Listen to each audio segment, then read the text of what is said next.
विद्रोही सहित रूसियार गुप्त चुक्ति बशर अल असद गाजीच्युत होगापर विद्रोही सहित सुसंपर्क प्रतिष्ठा करने चाहूँगी मस्को आउ चारिटी शर्त रखिंट पुतिन।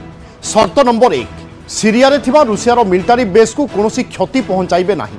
शर्त नंबर 2 सीरिया रे थिबा रूसियार कूटनैतिक अनुष्ठान एवं कार्यालय सुरक्षित रहिबो। शर्त नंबर 3 विद्रोही सरकार सहित रूस अधिकारी माने सुसंपर्क स्थापन करिवे। सेहिभली शर्त नंबर 4 भविष्य में दुई देश मध्य संपर्क में स्थिरता उपरे उभय पक्ष गुरुत्व देवे। कहुच्छी रूसियार एसबू शर्त उपरे सीरिया विद्रोही माने राजी हेबा परे रूसिया सेना बशर अल असद को मुंड उपरू हाथ काढ़ी नैथिला।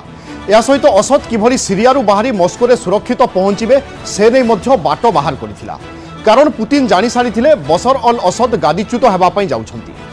11 दिनर एई युद्धरे जानिशुणी रूसिया एवं ईरान बशर को ठारू दूरता बढ़ाइथिले। सीरियार टाटर्स एवं खामिमिम रे रूसियार नौसेना एवं वायुसेना घाटी रही।